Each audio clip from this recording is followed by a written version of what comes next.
Tidak.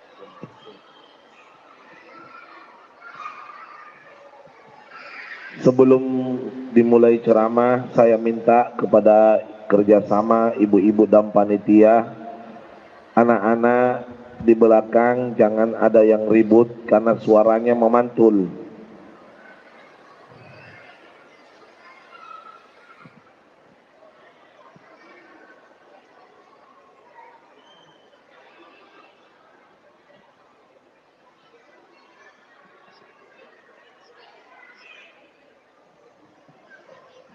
Bismillahirrahmanirrahim.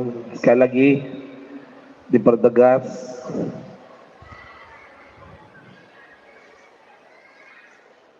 anak-anak bisa main di teras atau di luar.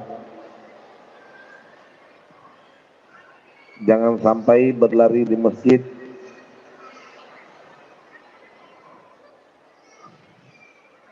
Bismillahirrahmanirrahim.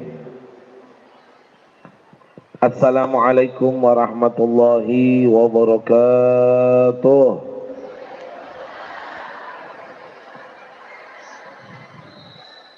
Alhamdulillah. Qaddarallahu alaina wa alaikum fi halati sihha wal afiyah. Ma'a ta'atillah wa ta'atir rasul wa muhabbatillah wa muhabbatir rasul. Wassalatu wassalamu ala rasulillah. Iftahi babu rahmatillah adada ma fi ilmillah salatan wa salaman daimin bidawami mulkillah wa ala alih wa sahbihi wa man wala wala hawla wala quwata illa billah. Amma ba'd. Kepada yang terhormat sahibul barnamij, sahibul bait, Ayahanda Bapak Haji Sudirman Hadi sekeluarga beserta anak-anak beliau, Haji Muhammad Saleh, dan tidak terlupakan Haji Muhammad Yusuf, beserta anak yang lain yang tidak sempat saya sebutkan dan menantu dari beliau. Kepada yang terhormat para pengurus Masjid At-Thayyibah beserta jajaran pengurus, begitu juga para panitia beserta jajaran panitia, Bapak Imam Masjid At-Thayyibah selaku qori, baru saja kita dengarkan lantunan ayat suci Al-Quran dari beliau. Kepada yang terhormat para habaib, para syaraif, terkhusus Ami Yahya Al-Muhdar dan Al-Ustadz Al-Habib Safi bin Hud Al-Muhdar, juga hadir Al-Habib Muhammad As-Safi, dan tidak terlupakan kepada para habaib yang lain dalam pansyaraif, begitu juga kepada para guru, terkhusus Ad-Da'ilallah Guru Jailani Mawardi dan Guru Zainul Ilmi dan Guru Muhammadun Mawardi, begitu juga kepada yang terhormat para tokoh agama yang lain, para asatid wa asatidah, tidak terlupakan dari aparat pemerintahan, Bapak Camat beserta Sekcam,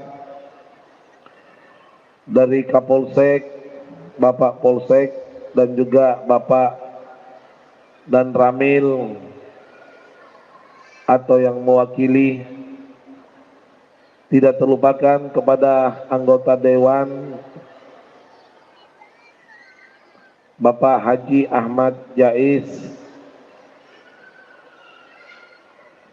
Tidak terlupakan kepada segenap para hadirin wal hadirat yang saya tidak sebutkan satu persatu, namun insya Allah semuanya sama-sama dirahmati dan dimuliakan oleh Allah Subhanahu wa ta'ala. Amin ya rabbal alamin.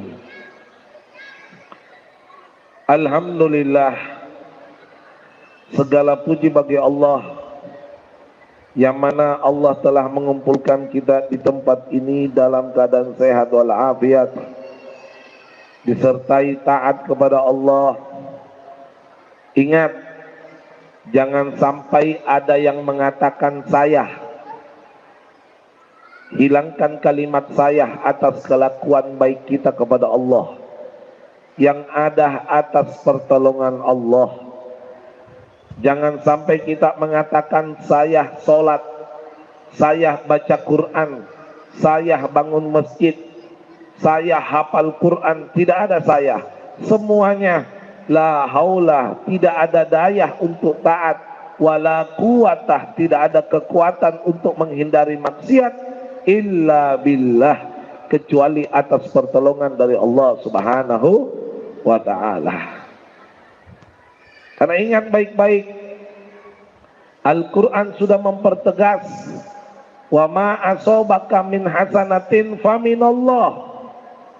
Jika menimpa kepada kita satu bentuk kebaikan, ringan ibadah, dianugerahkan tambahan ilmu, melakukan kebaikan-kebaikan apapun, jauh dari maksiat, itu semua datangnya dari Allah Subhanahu wa ta'ala. Karena kadang-kadang itu setan yang kelas tinggi tidak melarang kita ibadah, karena setan itu juga ada kelasnya, ya, ada tingkatannya. Setan yang tingkatan tinggi tidak melarang kita ibadah, malah menyuruh, ayo sholat, ayo baca Quran, ayo hadir masjid, ayo hadir majelis. Nanti menyusul dia, memang benar Anda ini orang Masya Allah, Anda ini rajin, Anda ini istiqomah, Anda ini hebat. Muncul itu dalam hati. Kalau kita membenarkan, iya betul, ulun ini istiqomah, ulun ini rajin, ulun ini giat. Nah, seketika pahala dihapus oleh Allah Subhanahu wa ta'ala. Jebakan itu, jebakan. Jadi ingat ya, makanya orang-orang dulu itu tidak jarang setiap selesai sholat fardu, tidak jarang di antara mereka mengadakan sujud syukur. Karena mereka mensyukuri itu semua bukan atas dirinya, tapi atas pertolongan dari Allah Subhanahu wa ta'ala. Salawat serta salam atas junjungan baginda Nabi besar Muhammad sallallahu alaihi wasallam. Ingat, satu-satunya amal yang tidak disyaratkan ikhlas hanya salawat kepada Nabi Muhammad sallallahu alaihi wasallam. Semua amal nanti akan masuk laboratorium. Istilah akan diseleksi. Kalau ikhlas diterima, tidak ikhlas ditolak. Kecuali satu. Dijelaskan dalam sebuah riwayat, adimis salata ala nabi Muhammadin. Biasakanlah, perbanyaklah, memperbanyak salawat kepada Nabi Muhammad sallallahu alaihi wasallam. Kenapa? Faqabuluha hatmun. Diterimanya itu pasti, biduni taraddudih, dengan tanpa keraguan. Salawat itu diterimanya gak ada ragu.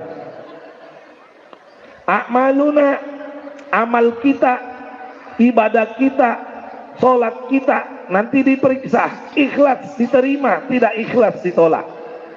Kecuali satu, illa salata ala nabi Muhammadin, kecuali salawat kepada Nabi Muhammad sallallahu alaihi wasallam. Maaf ya kalau saya kurang sopan mengatakan, sekalipun tidak ikhlas, demi Allah tetap diterima oleh Allah Subhanahu wa taala. Lebih baik kita memperbanyak ibadah yang sudah pasti diterima, yaitu salawat kepada Nabi Muhammad SAW. Ingat baik-baik ya, tidak ada yang kita andalkan di hari kiamat menghadap kepada Allah. Salat kita belum tentu khusyuk, betul? Belum lagi yang kita tinggalkan semasa kita belum istiqomah. Haji umrah belum tentu diterima. Sedekah belum tentu ikhlas. Zikir belum tentu mengingat Allah. Tobat belum tentu sungguh-sungguh. Kita ini semuanya, maaf, surga belum tentu, neraka kemungkinan. Ada yang mau protes? Saya ulang ya, kita. Berarti kalau kita, ulun juga masuk. Kita semua ini statusnya surga belum tentu, neraka kemungkinan. Namun tidak ada yang kita andalkan di hari kiamat kecuali satu, yaitu mengharapkan syafaat Nabi Muhammad sallallahu alaihi wasallam. Mudah-mudahan kita semua dianugerahkan syafaatnya. Amin ya rabbal alamin. Tadi lautan ilmu telah diutarakan oleh guru-guru kita. Namun izinkan saya hanya mempertegas kedatangan kita Isra wal Mi'raj bukan sekedar menghadiri undangan, bukan sekedar acara seremonial. Jangan sampai kita hadir Isra Mi'raj dari kecil sampai punya anak kecil, dari kecil sampai punya cucu kecil. Tapi pertanyaan, bagaimana penerapan amanah Allah di dalam keluarga kita masing-masing? Jangan sampai kita istiqomah hadir Isra Mi'raj, tapi ternyata pribadi, istri dan anak-anak belum istiqomah melaksanakan amanah Isra Mi'raj, yaitu sholat 5 waktu secara berjamaah. Maaf, 1000 maaf, kalau kita berbicara tidak usah kita bawa siapa-siapa, cukup keluarga. Karena kenapa? Tanggung jawab kita bukan tetangga, tanggung jawab kita bukan siapa-siapa, tanggung jawab kita keluarga masing-masing. Ingat, Allah itu cuma menyuruh kita menjaga 2 perkara. Siapa? Ya ayyuhalladzina amanu, wahai orang-orang yang mengaku beriman, ku anfusakum, jagalah diri kalian, wa ahlikum, dan keluarga kalian, naro, dari api neraka. Tidak usah urusi yang lain. Saya pernah di Makassar ditelepon. Saya pernah ditelepon di Makassar. Assalamualaikum Bib. Waalaikumsalam. Habib, bisa ndak minta tolong ke kafe? Waktu itu habis sholat subuh. Saya diminta ke warkop. Saya jawab, ngapain Habib ke warkop kalau bukan ceramah? Habib, ini penting mendamaikan 2 kubu yang berdebat. Satu mendukung Jokowi, satu mendukung Prabowo. Masih ingat 2019? Yang dukung Jokowi mencaci Prabowo, yang dukung Prabowo mencaci Jokowi. Betul? Makanya kalau ulun ditanya siapa manusia yang paling banyak pahalanya di dunia, maka jawabannya Jokowi dan Prabowo. Karena mereka satu Indonesia menceritakan kejelekan mereka, maka satu Indonesia pula mengirimkan pahala buat mereka. Betul? Akhirnya saya berangkat, dikasihkan kopi waktu itu, ya, karena jujur aja tidak semua orang cocok minum kopi. Ada juga temannya ulun minum kopi, mata kanannya bernanah. Gara-gara minum kopi, mata kanan bernanah. Ditanya sama dokter, kenapa bisa? Ternyata diteliti, waktu minum kopi sendoknya nggak dilepas. Jadi kecucuk ini. Jadi, ini supaya tidak tegang ini. Akhirnya sudah minum kopi, saya tanya yang dukun Jokowi, hei, Pian, ya Beb, dukun siapa? Jokowi Beb. Anak Pian berapa? 3 Beb. Bagus. Pian, dukun siapa? Prabowo. Bagus. Anak Pian 5. Masing-masing istri berapa? 1 Beb. Oke. 5 tambah 3 8. Istri tambah masing-masing 1 10. Paham? Saya katakan 10 keluarga Pian di rumah. Saya mau tanya, kamu jamin enggak mereka itu sholat 5 waktu pada waktunya? Kamu jamin enggak mereka tidak ada yang bermaksiat? Kamu jamin enggak mereka itu sudah istiqomah taat kepada Allah? Dijawab, enggak jaminan Beb. Lah, kalau keluarga saja tidak dijamin, ngapain mau urus Jakarta? Keluarga itu negara kecil, betul? Keluarga itu apa? Negara kecil.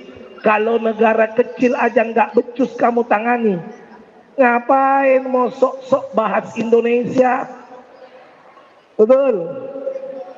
Iya. Jadi sudahlah, jangan kita terlalu dipusingkan dengan banyaknya masalah. Fokus keluarga kita, mereka tidak meninggalkan perintah Allah.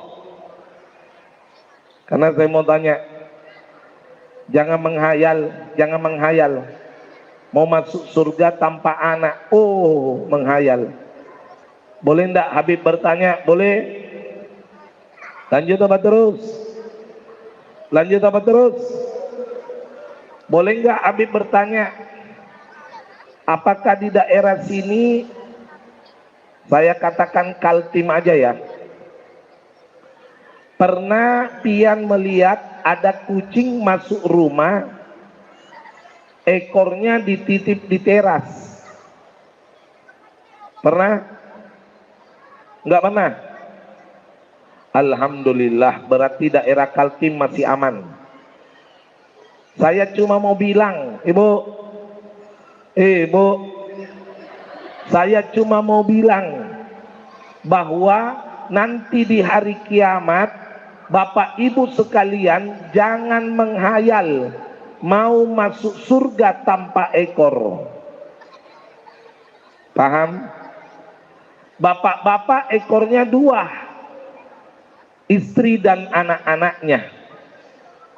Ibu-ibu ekornya cuma 1, anak-anaknya.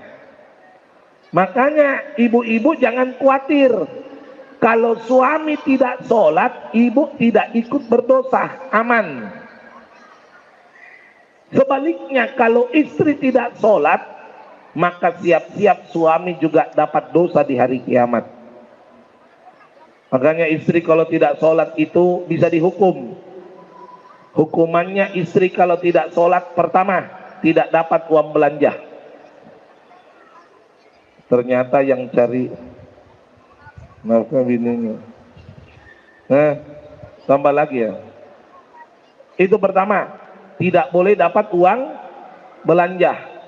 Yang kedua, kalau masih tidak sholat, boleh diambil sikap pisah ranjang, walaupun yang menderita suami.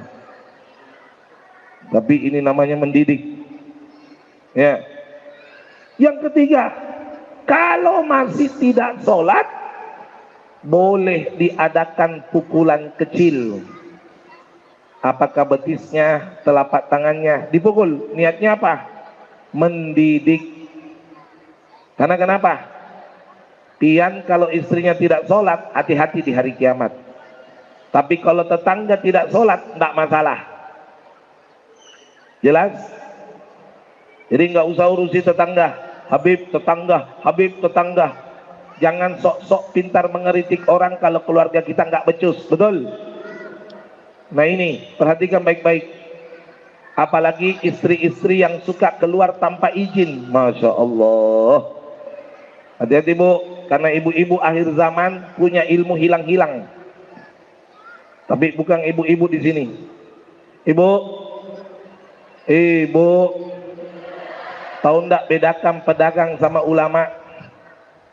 Kalau pedagang, ibu dengar tidak dengar urusan ibu, yang penting amplop tidak kurang. Betul? Tapi kalau ulama, satu orang tidak dengar mengurangi pahala di sisi Allah Subhanahu. Ayo ibu, HP-nya diistirahatkan, sabarlah sedikit. Kasihan juga ibu datang jauh-jauh kalau tidak dapat berkah dari Allah dan Rasulnya. Betul? Perhatikan, lanjut. Pernah ada suami meninggalkan istrinya 1 minggu pergi merantau, pergi tugas dinas. Akhirnya suami bilang, sayang, saya sudah bekali pian makanan minuman selama 1 minggu, jangan keluar. Ya, tidak boleh keluar, apapun alasannya. Setelah itu suaminya keluar pergi dinas. Tiap hari nelpon, Assalamualaikum, Waalaikumsalam. Ading gimana kabar? Baik. Ading di mana? Di rumah. Coba nyalakan blender. Oh iya ya, aman. Besok nelpon lagi. Assalamualaikum, Waalaikumsalam. Ading di mana? Di rumah. Coba nyalakan blender. Oh iya ya, aman. Hari ketiga nelpon lagi. Ading gimana kabar? Baik. Lagi di mana? Di rumah. Coba nyalakan blender. Oh ya ya. Tenang suaminya. Hari keempat urusan selesai lebih cepat dari yang diharapkan. Suaminya pulang tanpa memberi kabar, alias memberi kejutan. Pulanglah suaminya bahagia, kepingin disambut oleh istrinya, mengharap istrinya senang. Diketuk pintu, tek tek tek, sayang, tek tek tek, sayang. Dibuka. Assalamualaikum, dijawab sama anaknya, Waalaikumsalam. Abah, loh mana ibumu? Lah itulah abah, nggak tahu sudah 3 hari keluar bawa blender. 3 hari keluar bawa blender. Istri seperti ini akan dilaknat oleh Allah Subhanahu wa taala. Hati-hati. Hati-hati. Ya. Makanya wajib minta izin kalau mau keluar sama suami. Nah, begitu juga anak-anak kalau tidak sholat, hati-hati. Maaf ya. Kadang suami istri sholat maghrib berjamaah di masjid, betul? Ibu, kadang suami istri sholat berjamaah di masjid, betul? Tapi anaknya nonton TV nggak ditegur. Kadang suami istri sholat subuh berjamaah di masjid, tapi anaknya tidur sampai jam 10 tidak pernah dibangunkan. Betul? Hati-hati. Kayak gini mau masuk surga mustahil. Nggak bisa. Kalau tidak mau anak jadi beban, jangan punya anak. Selesai. Karena punya anak tidak wajib. Yang wajib mempertanggungjawabkan anak, karena anak itu titipan, bukan undian. Betul? Kullukum ra'in wa kullukum mas'ulun an ra'yatih. Setiap orang tua itu pemimpin, dan setiap pemimpin wajib mempertanggungjawabkan anak yang dipimpin. Hati-hati. Ini jelaskan baik-baik. Nanti di hari kiamat ada cerita. Tadi kalau guru Muhammadun mengatakan neraka ada yang pakai AC. Itu Masya Allah mirip-mirip di Indonesia. Penjaranya juga ada yang pakai AC. Saya sudah lihat mata kepala sendiri. Kalau penjara VIP sudah pernah ngelihat mata kepala sendiri. Waktu itu Tidak usahlah saya terlalu menyebut karena masih kode etik rahasia. Saya datang menjenguk betul-betul di Indonesia ini. Saya katakan mudah-mudahan diberi hidayah oleh Allah. Amin. Seolah-olah memang semua bisa dibeli dengan uang. Namun bertahanlah wahai orang beriman. Agama kita tidak akan mampu dibayar dengan uang. Betul? Ya, alhamdulillah. Saya kemarin waktu Konaro, ada orang datang ke rumah membawakan uang $10.000. Habib, tolong Bib dipandu supaya beberapa masjid di Makassar ditutup karena corona. Apa saya jawab? Jangankan $10.000, $1 juta saya tidak bakalan mau. Karena prinsip saya, masjid tidak akan ditutup. Kenapa? Karena mal-mal tidak ada yang tutup. Toko-toko banyak yang buka. Dijawab, Bib, itu penting perekonomian. Saya jawab, istighfar Anda. Kalau bicara perekonomian, tujuan hidup kita bukan ekonomi, tapi tujuan hidup kita Allah. Datang lagi Ustadz dari Makassar yang beleng-beleng itu, mengatakan sholat di rumah masing-masing. Mana dalilnya? Itu banjir bukan wabah. Itu dalil sallu fi rohalatikum, waktu banjir bukan wabah. Wabah Nabi cuma mengamanahkan yang di luar jangan masuk, yang di dalam jangan keluar. Maksudnya daerah karantina wilayah. Ya, perhatikan baik-baik. Ini ada cerita di hari kiamat. Orang tua, bapak dan ibu sudah masuk surga. Bayangkan loh, sudah masuk surga. Tapi ditarik keluar dari surga. Dikatakan awwalu ma yata'allaqu birrajuli yaumal qiyamah. Yang pertama kali menjerumuskan orang nanti masuk ke dalam neraka di hari kiamat siapa? Yaitu ahlu wa auladu, istri dan anak sendiri. Anak akan teriak, ya Rabbana khudh lana min haqqina minhu. Keluarkan bapak ibuku dari surga. Coba lihat itu. Ambilkan hak saya kepada mereka. Kenapa? Fa innahuma ma yu'allimuna ma najhal. Karena di dunia tidak pernah mendidik saya ilmu agama. Di dunia tidak pernah menyuruh saya sholat. Di dunia tidak pernah mengancam saya sholat. Wallahi acu tak acu sampai besar. Na'udzubillah min dzalik. Karena sekarang sholat ini seolah-olah tidak penting. Intinya yang penting cuma satu, sekolah. Saya tidak katakan sekolah tidak penting, tapi kalau anak sekolah S1, S2, S3, S tontong, tapi tidak sholat, ingat demi Allah, bom waktu. Apa? Saya bilang bom waktu. Tunggu kehancuran. Saya pernah diundang, ini perhatikan. Waktu itu saya diundang makan siang. Waktu itu saya tidak bawa istri karena belum menikah. Ya. Jadi saya diundang acara makan siang pribadi, tidak bawa bini karena belum menikah. Yang teman saya makan ini adalah sahabat saya mendapatkan magister. Magister itu S2 dari Harvard University Boston, United States of America, Master Business Akuntan. Ini Pak, latihan saya ngomong gini 8 bulan 13 hari. Jadi tolong dihargai. Ya, saya ngomong begini nih. Latihan 8 bulan 13 hari. Jadi dia sekolah magister di Boston, Harvard University, MBA, Master Business Akuntan, United States of America. Menjadi komisaris salah satu PT BUMN di Sulawesi Selatan. Penghasilan mencapai 178 juta per bulan. Begitu saya makan, baca doa, makan, lupa ini, apa namanya ini? Tempat nasi. Nah, bakul. Dia lupa bakul nasinya. Teriak. Ini panggil pembantu. Di sebelahnya bininya. Teriak, "Bu, nasi bu."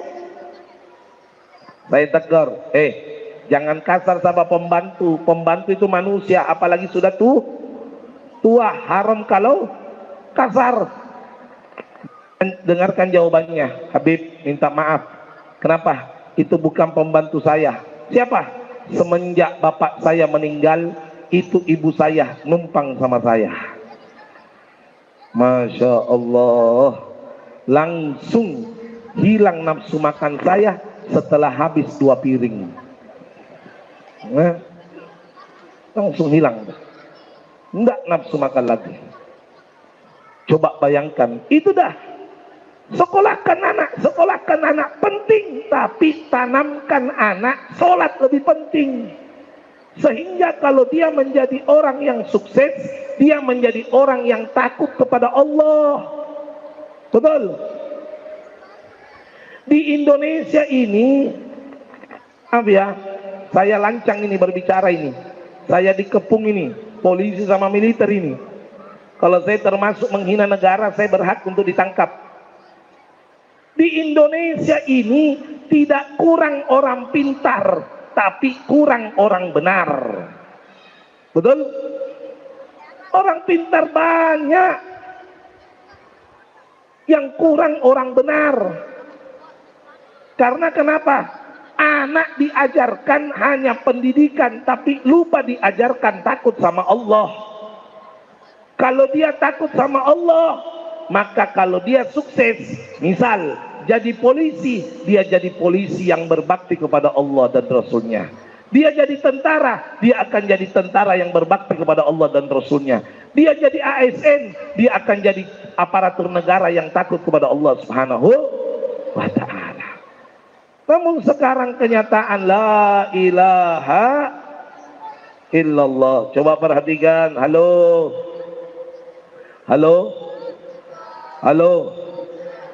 Mau lihat Indonesia? Mau lihat Indonesia? Coba perhatikan baik-baik. Coba perhatikan.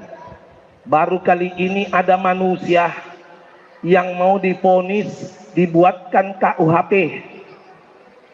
Sebelum jatuh vonis dibuatkan dulu KUHP. Paham? Biasanya kan KUHP-nya dulu ada, baru sidang. Betul? Betul? Ini tidak. Dibuatkan dulu KUHP, baru vonis. Supaya meringankan vonisnya. Apa itu? KUHP nomor 100 tahun 2023 bulan 1 tanggal 12 berbunyi, jika seseorang dihukum mati maka tidak pantas langsung dihukum mati kecuali bertahan 10 tahun, akan dilihat perilakunya. Kalau baik dibatalkan hukuman mati, kalau tidak dilanjutkan hukuman mati. Saya mau tanya, KUHP-nya lebih dulu ada apa sidangnya Sambo? Sidangnya Sambo dulu. Begitu cepat KUHP dibuat. Padahal Undang-Undang Dasar KUHP itu tidak bisa berfungsi kecuali 3 tahun setelah disahkan. Jadi artinya KUHP itu berfungsi 2026. Semestinya. Tapi tidak seperti itu. Kemungkinan Bapak Sambo ini tidak akan dihukum mati kalau pakai KUHP itu. Betul? Betul. Habib, hati-hati bicara, Habib. Loh, Indonesia ini melindungi hak orang yang bicara fakta. Asal bukan penyebaran berita hoax. Fakta. Saya sebelum bicara punya data. Saya ini spiritual Polda sudah 16 tahun. Saya tidak benci polisi. Saya benci kedoliman yang terjadi. Betul? Masya Allah. Habib, hati-hati. Ulama, perhatikan baik-baik. Musibah paling besar bukan tsunami. Musibah paling besar bukan corona. musibah paling besar bukan gempa. Musibah paling besar kezaliman terjadi di mana-mana. Ulama takut bicara. Betul? Betul. Alhamdulillah. Masya Allah. Kita lanjut. Kadang-kadang sekarang ini ya Allah, anak-anak sudah kacau. Pernah ada guru SD mengajar di kelas 2. Akhirnya nanya sama siswanya, anak-anak, siapa yang mau masuk surga? Angkat tangan. Saya, Bu. Angkat tangan semua. Ada satu anak tidak angkat tangan. Ditanya sama gurunya, nak, kenapa pian tidak angkat tangan? Dijawab, Bu, ulun dilarang sama abah. Kenapa? Ulun disuruh masuk polisi.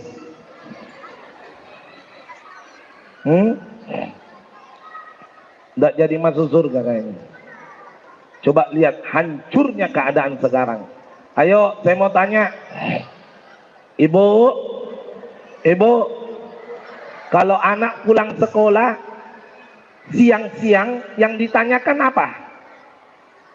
Nah, sudah makan siang. Betul? Ayo, itu makanan di meja, cepat makan. Ngapain tanya makannya? Tanyakan sholatnya. Nah, sudah sholat duhur, nak. Ayo, nak, cepat sholat. Makan itu otomatis, Pak. Kalau anak lapar, datang sendiri ke orang tua. Betul? Itu kalau anak lapar, kemarin cucunya Haji Sudirman Hadi datang sama neneknya, nenek makan nenek. Itu ternyata kalau anak lapar datang sendiri sama orang tuanya. Betul? Tapi pernah ndak yang lihat anak datang sama mamanya, mak, kenapa nak? Mak, kenapa nak? Oh, sholat nak, mak, sholat mak. Pernah? Gak ada, kiamat dunia kalau ada. Gak ada. Anak tidak mungkin minta sholat sama orang tuanya, tapi kalau lapar minta makan. Jangan urus makannya, urus sholatnya. Kadang kalau malam itu anaknya begadang, teriak dia, hei, kenapa begadang? Ayo cepat tidur supaya tidak terlambat sekolah. Betul? Mengeluarkan kalimat, enak, ayo cepat tidur supaya tidak terlambat sholat subuh. Pernah nggak kita ini lalai membesarkan anak seolah-olah sekolah tujuan hidup, padahal tidak ada yang paling penting melebihi sholat. Perhatikan baik-baik. Saya waktu kecil, saya dididik oleh abah dan ibu saya. Saya tidak pernah dinasehati, nak jangan minum khamar, tidak pernah. Saya tidak pernah dinasehati, nak jangan nakal, tidak pernah. Saya cuma dinasehati satu di telinga saya, nak jangan coba-coba tinggalkan sholat. Ternyata dengan sholat itu anak tumbuh dengan otomatis dalam keadaan taat kepada Allah Subhanahu wa Ta'ala. Kadang-kadang kita ini terlalu banyak nasihat, lupa kalau sholat dilupakan. Hati-hati. Cukup tekankan anak sholat. Jangan buat anak takut kepada Anda. Rugi. Kenapa? Ketika tumbuh dewasa akan muncul pemberontakan. Betul? Tapi jadikan anak takutnya sama Allah. Kalau anak takut sama Allah, pasti hormat sama orang tua. Pasti. Itu sudah otomatis. Jadi kalau anak itu takut sama Allah, oh selesai. Selesai. Sama orang tua lebih takut. Sama orang tua lebih takut. Namun ya Allah Karim, kenyataan berbeda. Kadang-kadang anaknya rajin ibadah, orang tuanya belum tentu. Betul? Betul? Bisa tambah sedikit? Tambah sedikit bisa enggak? Tahu enggak bedakan suri toladan sama suruh-suruh? Orang tua sekarang banyak yang pintar suruh-suruh daripada suri toladan.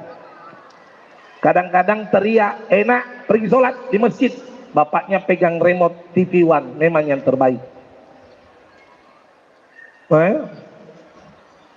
Anaknya dipaksakan hafal Quran, bapaknya tidak pernah baca Quran. Betul? Itu kan namanya menghayal itu. Itu namanya suruh-suruh, diktator.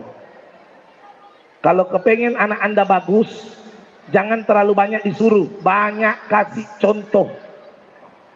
Beda loh itu. Kalau anak banyak dikasih contoh, insya Allah selesai.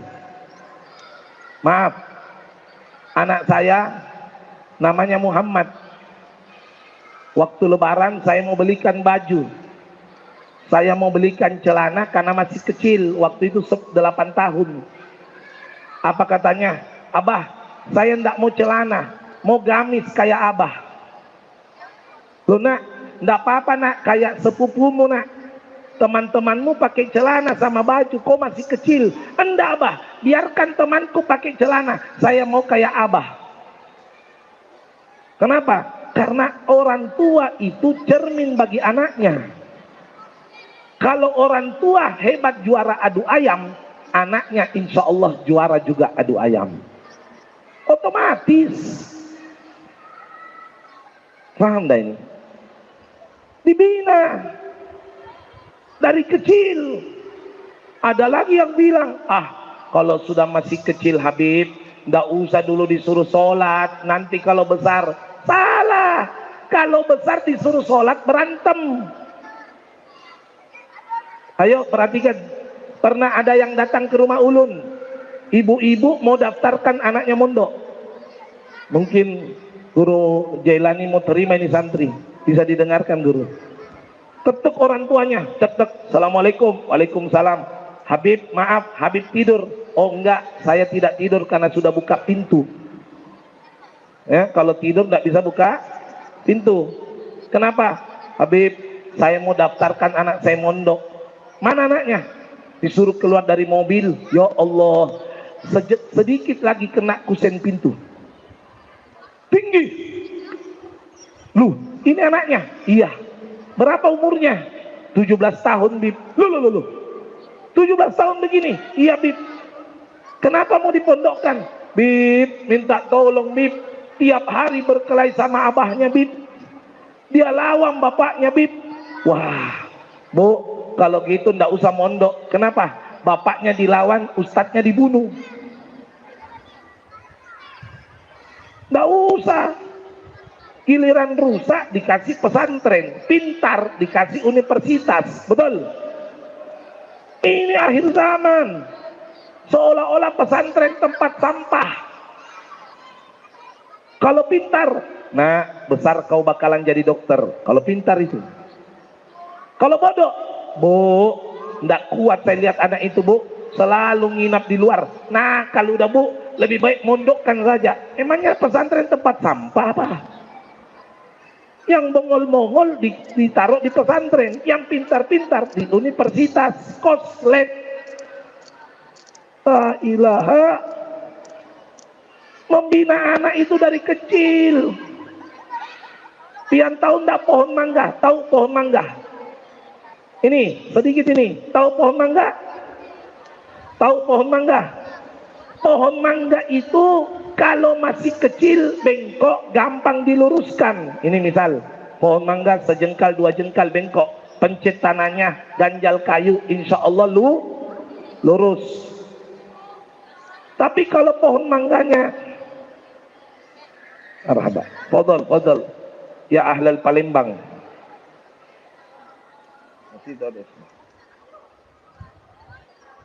Ya hayakallah. Salam warahmatullah. Ya hayakallah. Tidak apa-apa. Sinetron aja punya iklan. Masa ceramah nggak ada iklannya?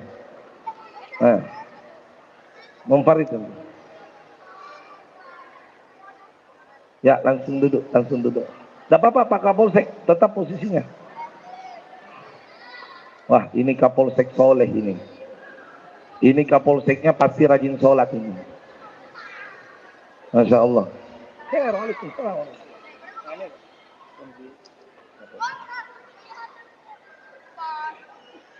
Apa?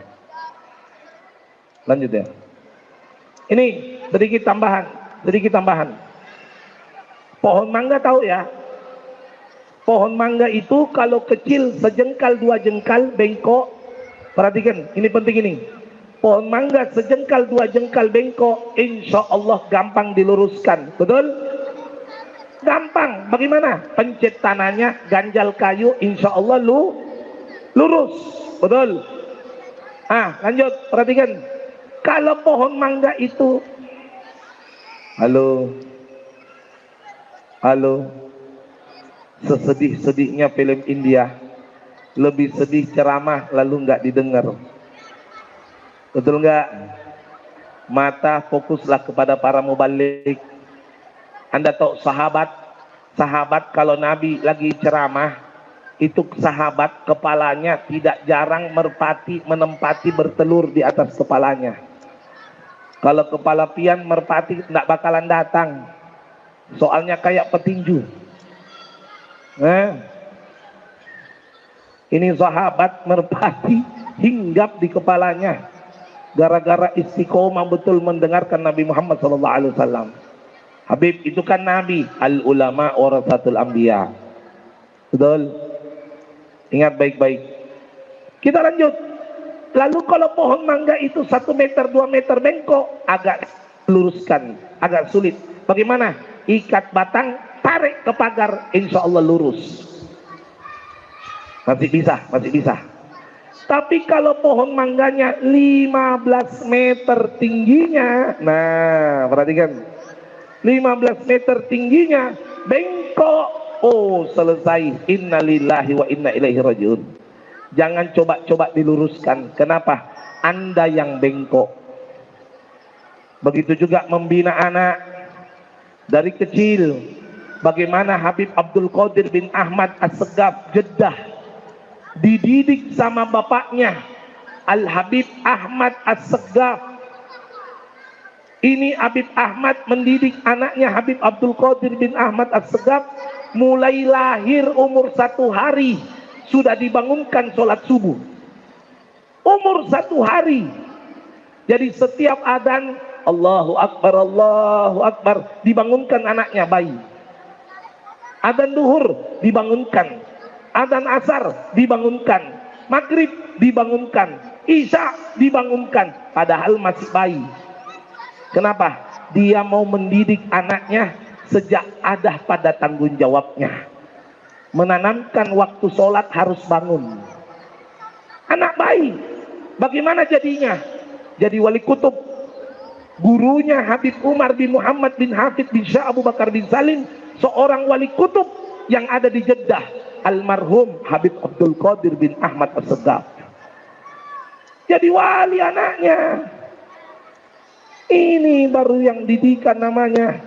Dari kecil, jangan tunggu besar. Kalau besar melawan, betul. Makanya Abah Haji Sudirman Hadi, coba perhatikan. Ini Abah Haji Sudirman Hadi berusaha memotivasi orang tua dengan cara anak-anaknya kalau datang sholat subuh dikasih uang jajan. Guru, 1 hari 10.000 1 anak.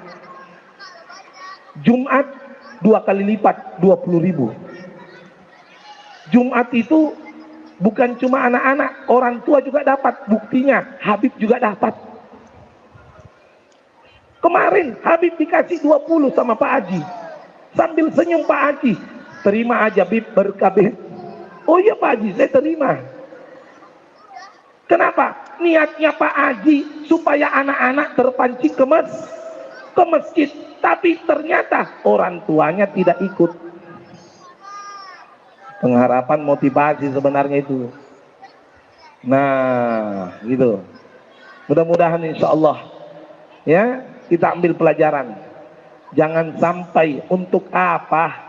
Wallahi untuk apa? Anda punya uang miliaran, tapi kalau anak-anak tidak sholat, betul? Biar Anda tidak banyak uang. Yang penting anak sujud kepada Allah, itu adalah kekayaan yang tidak bisa dibayar dunia dan seisinya, betul? Karena itu Jadikan acara ini sebagai motivasi, pulang perbaiki keluarga kita untuk lebih baik taat kepada Allah Subhanahu wa taala. Sebelum saya tutup, insya Allah jika masih ada yang berminat untuk beramal jariah demi pesantren Habib ke depan, masih ada Wahyu di sebelah selatan masjid membawa tasbih kaukah yang maharnya 100.000 jumlah 99, mahar 35.000 jumlah 33. Adapun berupa gelang plus tasbih maharnya cuma 10.000. Niatkan amal jariah, jangan beli tapi titip uang, dapat hadiah tasbih dari Habib. Terima kasih. Mohon maaf jika ceramah saya mungkin melampaui batas, namun mudah-mudahan ini membawa manfaat buat pribadi saya dan buat kita semua. Wallahu muwaffiq ila aqwamit thoriq. Wassalamualaikum warahmatullahi wabarakatuh.